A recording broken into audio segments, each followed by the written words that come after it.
The Game just got publicly destroyed by Kendrick Lamar's Bodyguard, and his entire career is collapsing in real time. 3 diss tracks, 1 viral lie, and now Dr. Dre and Snoop Dogg have completely abandoned him. This might be the most humiliating meltdown hip-hop has ever witnessed, and it's all happening right now. Everybody thought they knew the full story.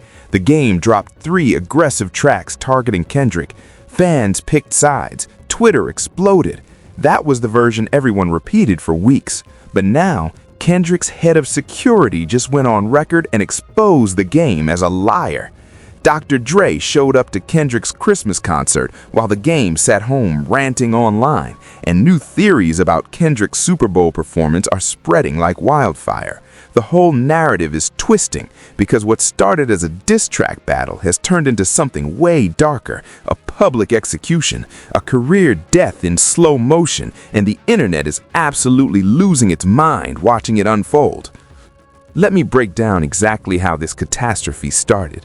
The Game dropped 3 tracks back to back: Chrome Hearts, Left Out, America's Nightmare. These weren't just diss songs. This was a full-scale assault.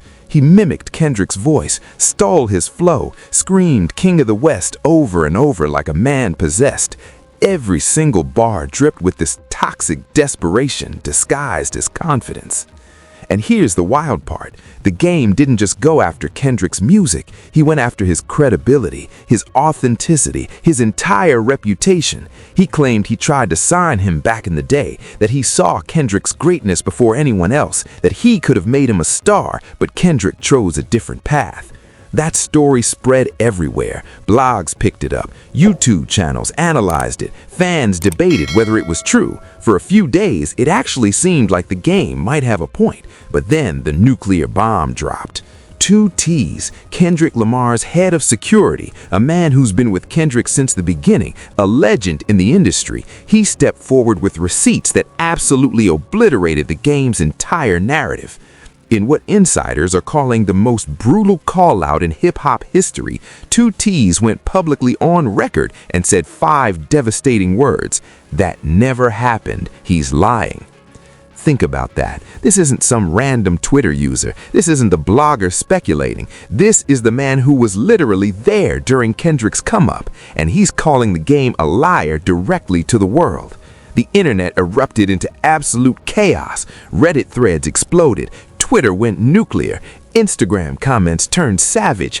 Everywhere you looked, people were saying the same thing. Game just got exposed as a pathological liar. 2 T's just ended this man's entire credibility. He's so desperate, he's literally inventing fake memories. And here's where it gets even more insane. The Game didn't apologize. He didn't backtrack. He doubled down, started posting cryptic messages, started going harder in interviews, started acting like a man who knew he was caught but refused to admit it. Online detectives turned into full-blown investigators. They started pulling up old interviews, comparing timelines, cross-referencing stories, and guess what they found? Contradictions everywhere. The Game's story about Kendrick kept changing depending on who he was talking to. One interview, he said he tried to sign him in 2010. Another interview, he said 2008. Details shifted, facts blurred. Fans slowed down footage from old interviews frame by frame. They compared the Game's body language when he talked about Kendrick versus when he talked about other artists. They analyzed his tone, his word choice, and folks online swear they can see the jealousy written all over his face even years ago. TMZ picked up the story. Major hip-hop outlets started covering it, and suddenly this wasn't just rap beef anymore. This was a full-scale public relations disaster. Because when your credibility gets questioned like this, when someone with 2 T's' reputation calls you out, there's no coming back from that easily. But the Game wasn't done destroying himself yet, not even close. Days after getting publicly humiliated by 2 T's, he made a move that would seal his fate forever.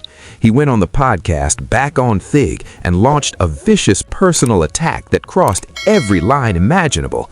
He called Kendrick Lamar a nerd rapper who cosplayed as a gangbanger. Let that sink in. He looked into the camera and said Kendrick faked the gang lifestyle, that Kendrick was playing dress-up, that he, the Game, was the real king of Compton, and Kendrick was just a fraud.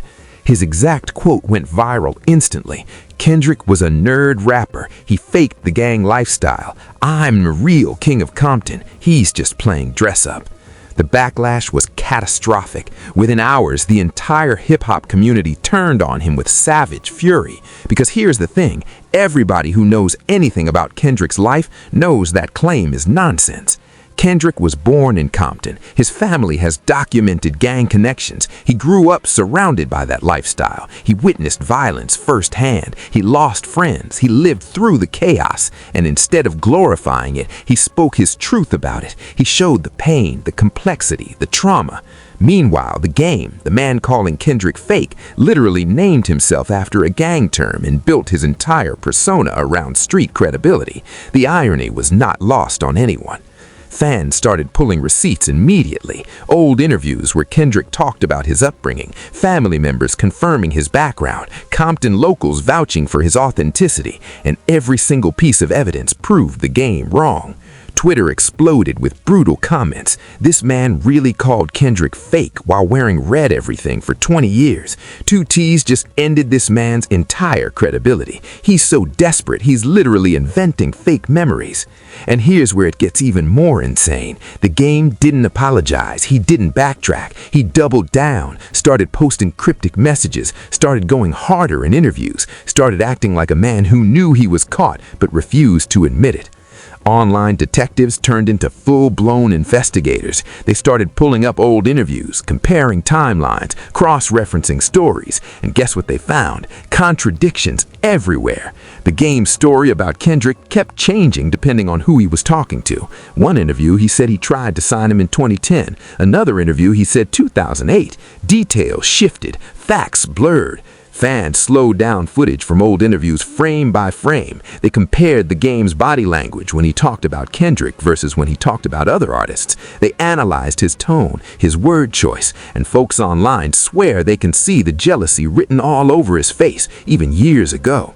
TMZ picked up the story. Major hip-hop outlets started covering it, and suddenly this wasn't just rap beef anymore. This was a full-scale public relations disaster. Because when your credibility gets questioned like this, when someone with 2Ts' reputation calls you out, there's no coming back from that easily.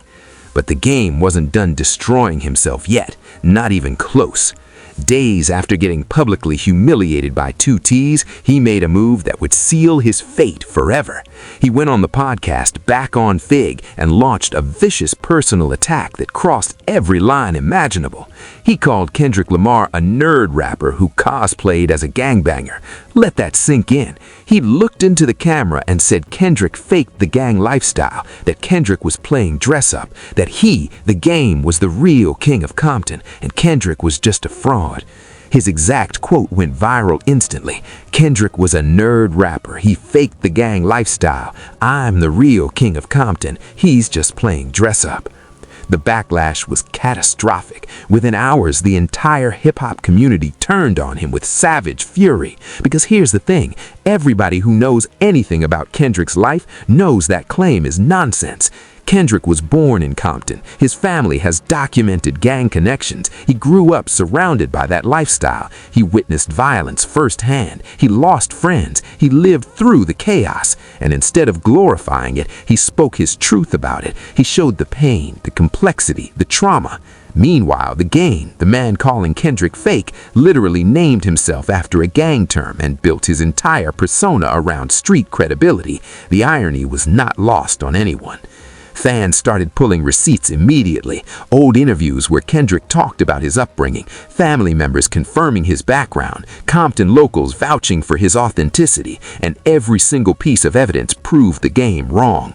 Twitter exploded with brutal comments. This man really called Kendrick fake while wearing red everything for 20 years. 2Ts just ended this man's entire credibility. He's so desperate, he's literally inventing fake memories.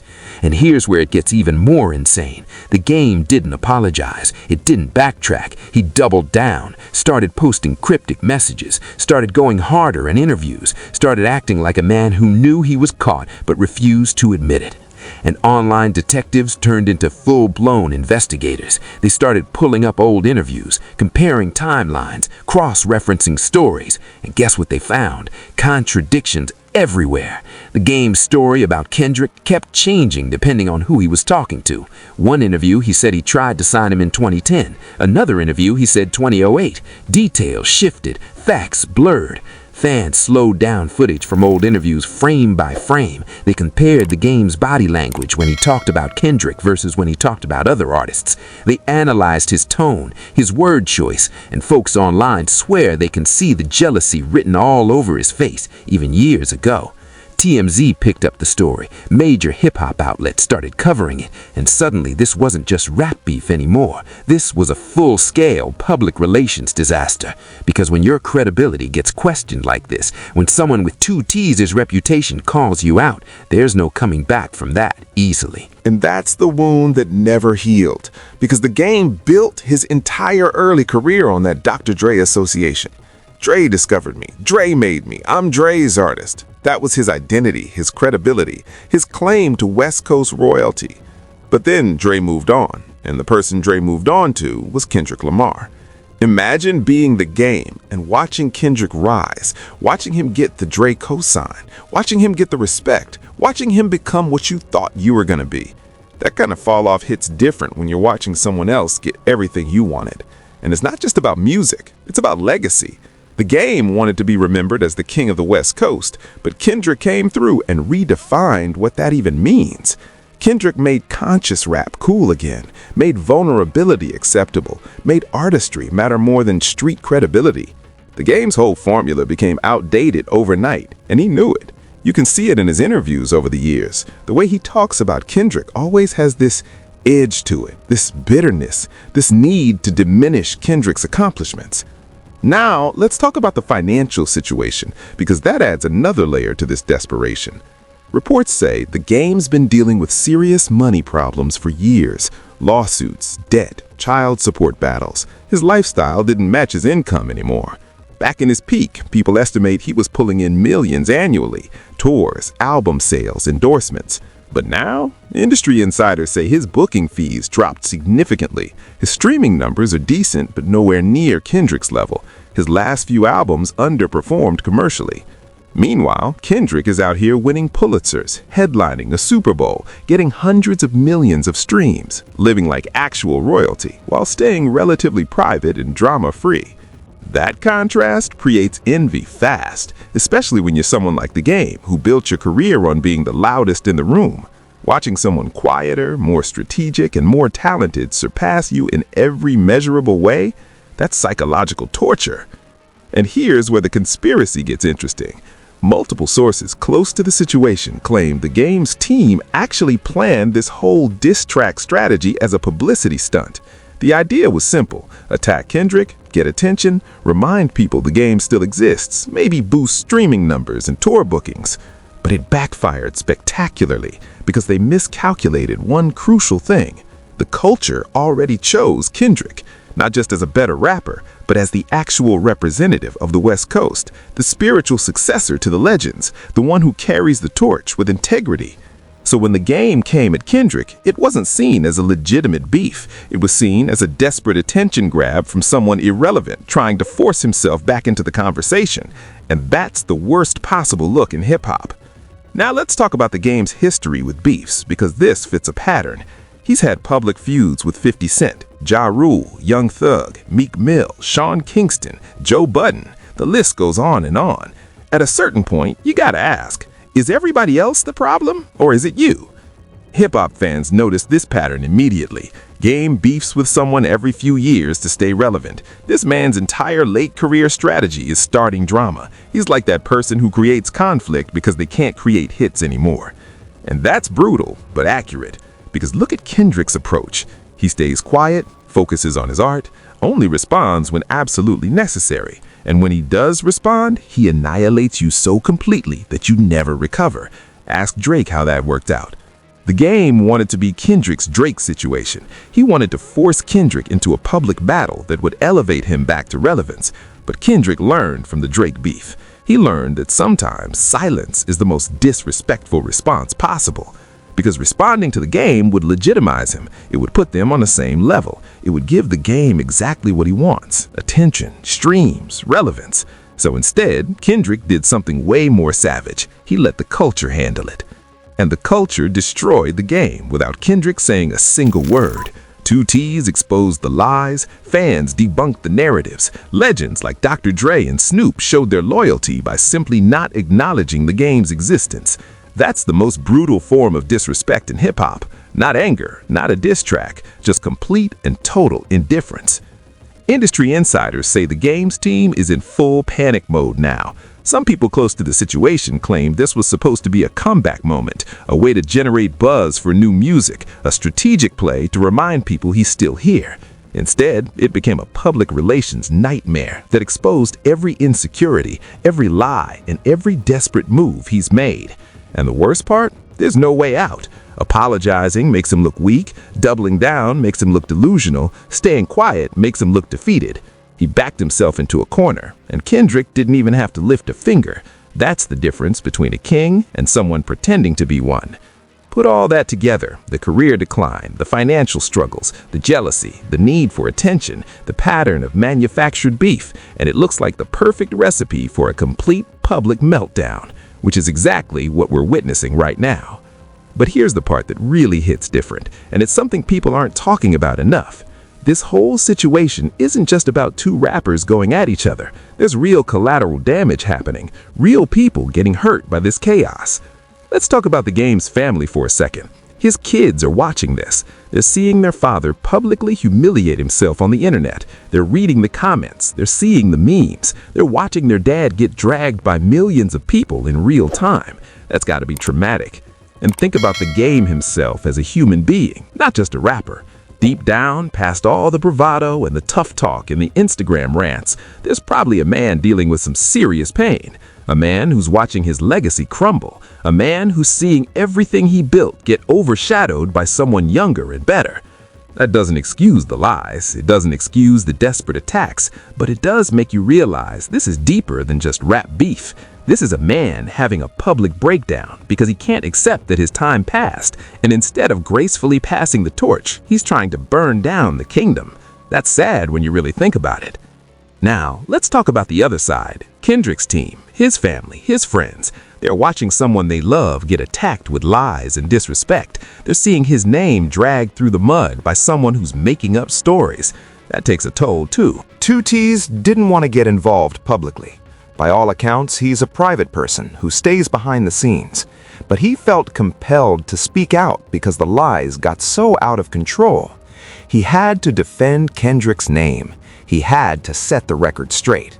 And now he's part of this circus too. Think about the fans caught in the middle. People who genuinely loved the game's early music. People who grew up on the documentary and Doctor's Advocate. They're watching their favorite artists self-destruct. They're torn between loyalty to the music they love and the reality of what he's become. That's painful. And then there's the broader West Coast community.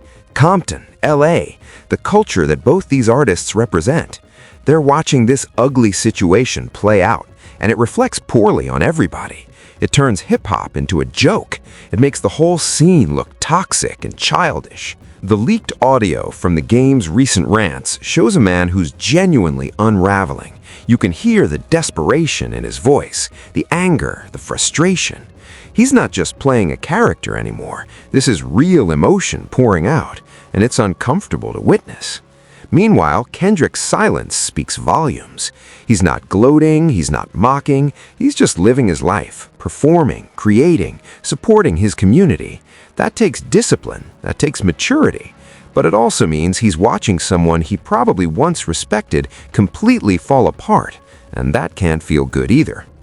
This situation is creating division in the culture. Old heads are debating, young fans are picking sides, West Coast unity is fracturing. And for what? Because one person couldn't let go of their ego and accept reality? That's the truly sad part. This didn't have to happen. The game could have stayed in his lane, could have focused on his own legacy, could have been gracious about Kendrick's success. But instead, he chose chaos, and now everybody's dealing with the fallout. The fans, the families, the culture.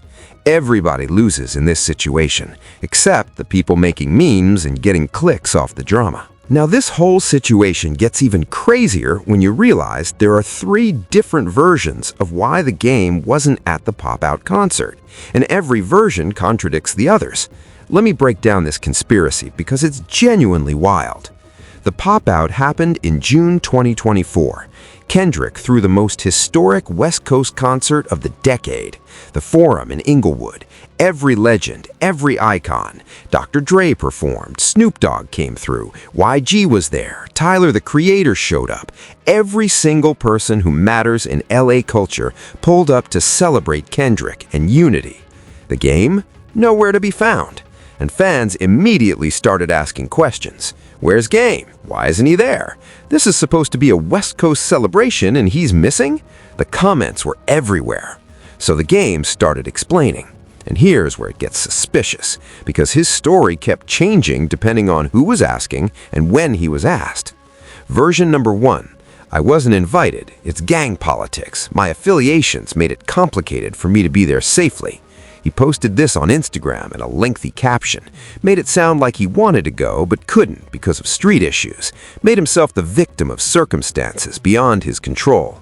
Fans initially accepted this. Okay, that makes sense. LA gang politics are real. Maybe it really was a safety issue. People gave him the benefit of the doubt. For a few days, this was the accepted narrative. But then version 2 came out.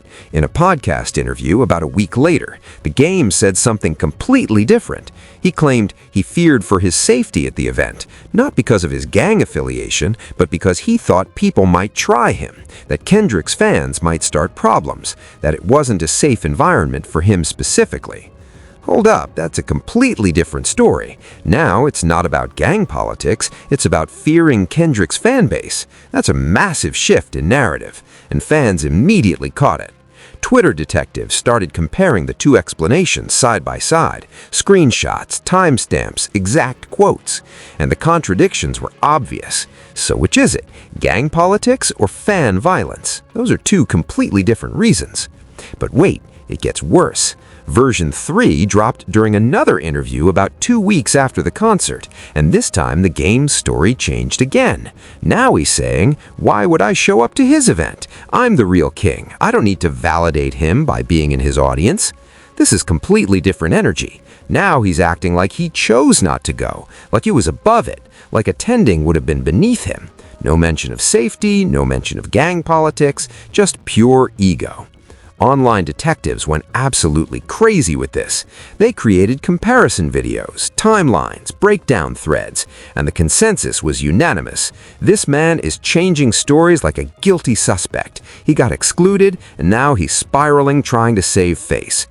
But here's the most devastating evidence that folks found.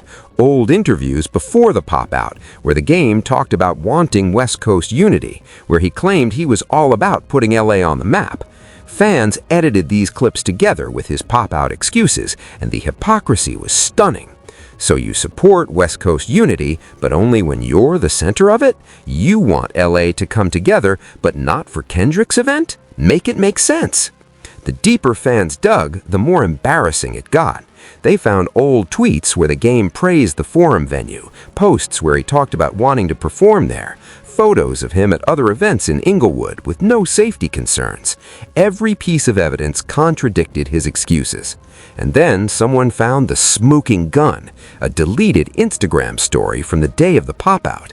The Game had posted himself at home watching the live stream. He was literally online viewing the event while simultaneously claiming he couldn't attend for safety reasons. The screenshot went viral immediately. This man was home watching the stream and pretending he was too important to attend. That's next-level delusion. The comments were savage, the memes were brutal, and the Game couldn't explain his way out of this one. But the most damning evidence wasn't something fans found, it was something that happened just days ago, the TDE Christmas concert, December 2024. Kendrick appeared at Top Dog Entertainment's 12th annual Christmas concert in South LA. And guess who else showed up? Dr. Dre, Snoop Dogg, the entire West Coast royal family. It was a legendary reunion, a show of power, respect, unity, everything the game claims to represent. And once again, he wasn't there, wasn't invited, wasn't acknowledged, wasn't even mentioned. Fans immediately recognized what was happening. This wasn't just about one event anymore. This was a pattern. The culture was systematically excluding the game from every important moment, every celebration, every gathering of legends. He was being erased in real time. And the most brutal comment that went viral under clips from the Christmas concert: deep down, Game doesn't hate Kendrick's music. He hates that Kendrick is proof that Dr. Dre moved on without him. That's the wound that never heals. That hit different because it's probably true. Every time Dr. Dre shows up for Kendrick, it's a reminder that the game lost that relationship. Every time Snoop supports Kendrick, it's confirmation that the legends chose someone else. Every time the culture celebrates Kendrick, it's evidence that the game's era is over. The receipts are everywhere, the contradictions are documented, the exclusion is systematic, and no amount of Instagram rants or diss tracks can change the reality. The game is watching his legacy get replaced, and there's nothing he can do about it except self-destruct publicly while the world watches. Meanwhile, fans online been working like full-blown investigators on some CSI-level detail analysis, and what they've uncovered adds even more layers to this chaos. Let me walk you through some of the side stories and moments that make this situation even more insane. First, let's talk about the game's social media behavior leading up to the diss tracks. Fans went back through months of his Instagram posts and found a troubling pattern. He was posting about Kendrick way more than anyone realized. Subtle jabs, cryptic messages, posts that seemed innocent at first but took on new meaning after the beef started. One fan created a full timeline showing the game mentioned Kendrick in some capacity at least 15 times over the past year. That's before any official beef. That's just unprovoked commentary. Folks started calling it an obsession because why are you talking about someone that much if you're secure in your own lane? Then there's the streaming numbers analysis. Music industry analysts broke down the actual impact of the game's diss tracks, and the results were embarrassing. His 3 tracks combined got about 12 million streams in the first week. Sounds decent, right? But compare that to when Kendrick dropped Not Like Us during the Drake beef. That song hit over 300 million streams in weeks. The disparity is brutal. The game threw everything he had at Kendrick and barely made a dent in the conversation. Meanwhile, Kendrick's catalog saw a surge. People went back and streamed Kendrick's old albums more than they streamed Game's new disses. That's the definition of backfiring. Let's talk about the industry response, because that's been telling too. Major producers and artists were asked about the beef in interviews, and almost everyone either dodged the question or subtly sided with Kendrick. Nobody wanted to publicly support the game's position. That isolation speaks volumes about how the industry views this situation. One producer, speaking anonymously, told a hip-hop outlet, "It's uncomfortable. Game's a legend, and we respect his contributions, but this attack on Kendrick feels desperate and unearned. Nobody's rushing to back that energy." When your peers won't even support you privately, that's a problem. Here's a wild side story. Fans noticed that several artists who previously collaborated with the game have been liking Kendrick-related posts during this beef, not even subtle about it. DJ Khalil, who produced for both artists, liked the post defending Kendrick's authenticity. Busta Rhymes, who's worked with Game before, commented fire emojis on a Kendrick performance video. These little moments add up to a bigger picture of industry-wide abandonment. Now let's get into the Bodyguard angle deeper, because 2T's involvement opened up a whole nother conversation. Fans started researching 2T's background and found out he's not just some random security guy. He's a respected figure in LA who's connected to legitimate street culture and has been protecting artists for decades. His word carries serious weight. When someone with 2T's reputation calls you a liar, that's not something you recover from easily in hip-hop. It's not about rap skills anymore, it's about character, and the game's character got questioned publicly by someone whose opinion actually matters to the culture. There's also this fascinating subplot about how younger fans are reacting versus older heads. Gen Z hip-hop fans overwhelmingly side with Kendrick and view the game as an old head desperately clinging to relevance. They make TikToks mocking him, create memes, turn his most serious moments into jokes. But some older fans who grew up on the game's music are genuinely conflicted. They remember when he was at his peak and want to defend that legacy, but they can't ignore how poorly he's handling this situation. That generational divide is creating interesting debates in the comments everywhere. Let me tell you about the deleted tweet situation. Multiple fan accounts screenshotted tweets from the game that he later deleted. These tweets were even more unhinged than what stayed up. One allegedly said something about Kendrick's wife. Another made claims about Kendrick's business deals. He posted and deleted them within hours, but the internet never forgets. Those deleted tweets are still circulating and making the game look even worse, because if you had confidence in what you were saying, why delete it? The deletion suggests doubt, regret, or worse, legal concerns about potential lawsuits. Either way, it's a bad look. And here's something most people missed.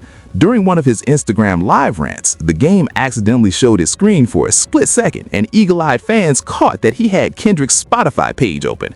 He was literally checking Kendrick's Spotify numbers while talking about how irrelevant Kendrick supposedly is.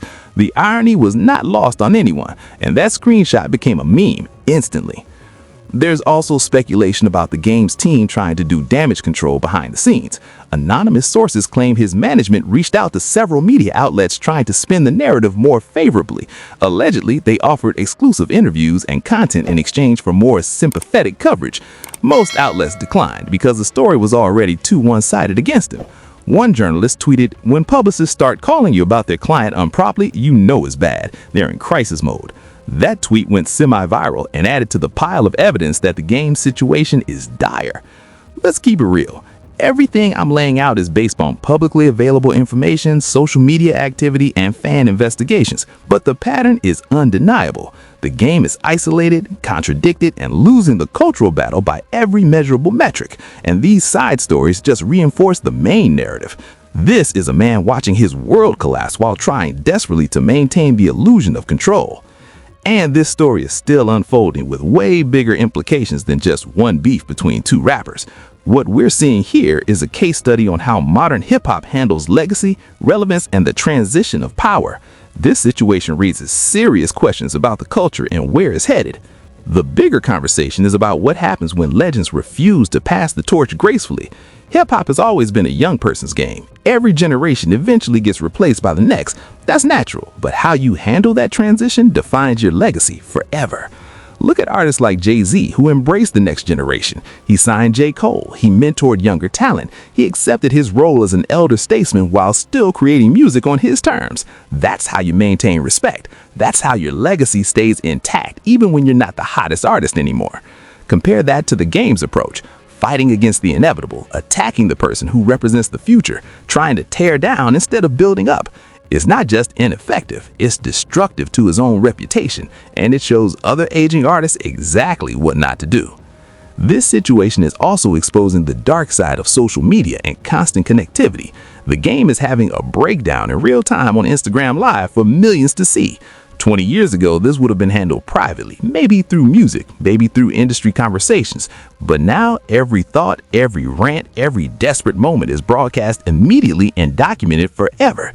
That's dangerous, not just for celebrities, but for anybody struggling with their emotions. The pressure to respond instantly, to defend yourself immediately, to fight back publicly, it escalates situations that could have been resolved quietly. And once it's online, you can't take it back. We're also seeing how quickly the internet can turn on someone. The game had respect, he had fans, he had a legacy, and in a matter of weeks, that's all been overshadowed by this situation. Years of contributions to hip-hop getting erased because of a few desperate decisions. That's a warning for anybody with a platform. Your reputation can crumble fast in the digital age. One viral moment, one exposed lie, one public meltdown, and suddenly your entire narrative shifts. The game went from West Coast legend to desperate old head having a breakdown in less than a month. That speed of cultural judgment is unprecedented. There's also a conversation to be had about mental health. Watching someone spiral like this raises questions. Is the game okay? Does he have people around him giving him real advice? Is anyone in his circle telling him to stop? Because from the outside, this looks like a man who needs help, not an audience. Hip-hop culture doesn't always handle mental health well. There's this expectation that artists stay tough, never show weakness, always fight back. But maybe that's exactly what's making situations like this worse. Maybe the game needs someone to tell him it's okay to stay back, to focus on his mental state, to stop fighting a battle he can't win. And let's talk about the role of fans in all this. Social media has turned everyone into commentators, critics, and investigators. That collective scrutiny is powerful, but also brutal. Millions of people dissecting your every move, mocking your struggles, celebrating your failures. That's the ugly side of internet culture. What happens after this is the real question. Can the game recover? Should he ecologize? Should he disappear from social media? Should he focus on music and ignore the noise? There's no clear path forward, and that's part of what makes this situation so fascinating and tragic at the same time. This is bigger than beef. This is about ego, legacy, mental health, internet culture, and the brutal reality of aging in a youth-obsessed industry. The game's situation is a cautionary tale, and how it ends will be studied by future artists trying to avoid the same fate. Now, let's get into the absolute wildest theory that's spreading like fire across the internet right now. And honestly, if this is true, it might be the most savage move in hip-hop history. We're talking about Kendrick's Super Bowl 2025 halftime performance and a potential hidden diss that nobody caught in real time. During Kendrick's performance, fans started noticing something strange, subtle lyric changes in Not Like Us, strategic camera angles that felt intentional, moments that seemed directed at someone specific but not obvious enough to be confirmed. The internet went crazy trying to decode it. One viral TikTok theory broke it down frame by frame. The user claimed that during a specific verse, Kendrick changed one word, just one, and not one word when you know the context of the beef with the game becomes a nuclear bomb of disrespect. The video got millions of views, with fans debating whether it's real or just people seeing patterns that aren't there. But here's why this theory has legs. Kendrick is known for layered messages, hidden meanings, subtle disses that reveal themselves over time. Remember how people discovered new meanings in his lyrics months after songs dropped? This is exactly his style. And the Super Bowl stage? That's the biggest platform in the world. If you're going to send a message, why not do it there? The theory goes like this. Kendrick didn't need to name the game. He didn't need an obvious diss. He used the biggest stage in the world to send a message that only certain people would catch. The culture already chose me. You're irrelevant. And that silence, that subtlety, is more disrespectful than any diss track could ever be. Think about it. The game drops 3 full songs attacking Kendrick. Kendrick responds with maybe one changed word during the Super Bowl. The disparity is the diss itself. You're screaming, I'm whispering. You're desperate for attention, I already have it. That's next-level psychological warfare. Now, is this theory confirmed? No. Could fans be reaching? Absolutely. But the fact that it's even being discussed shows how much power Kendrick has in this situation.